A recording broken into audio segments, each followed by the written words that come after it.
Here's something I hear from business owners pretty regularly. Mark, I'm not against AI, I just don't want to be the guy who accidentally leaks a client's tax return to a robot. And honestly, that's a completely fair thing to worry about.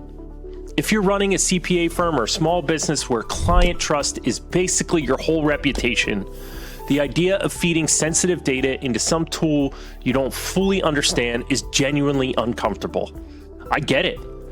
But here's the thing that keeps me up at night on your behalf.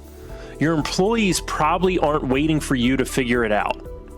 Right now, someone on your team is almost certainly copying and pasting something into a free version of ChatGPT because they're trying to get a proposal done faster or summarize a long document before a meeting. They're not trying to cause a problem. They're just trying to do their job.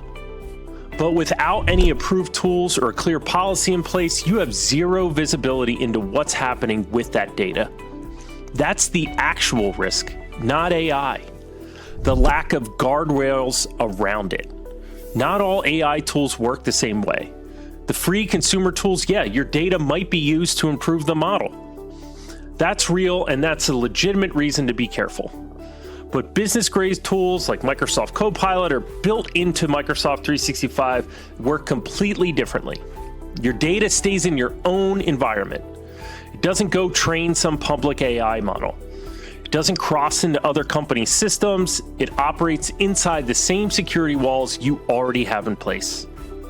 So the question isn't really, is AI safe? The question is, which AI tools are actually built for a business like mine? And how do I set them up correctly? That's a solvable problem. The fix is actually pretty straightforward. Figure out what you already have, because a lot of businesses are already paying for AI-capable tools, they're just not using them. Get a one-page internal policy in place so your team knows what's approved and what's not. And make sure whoever is managing your IT is configuring these tools with your specific compliance requirements in mind, not just turning them on and hoping for the best. The firms that get this figured out in the next year are going to be faster, leaner, and honestly just less stressed than the ones still doing everything manually. And the gap between those two groups is growing every month. If you're not sure where you stand, I'd love to just have a conversation about it.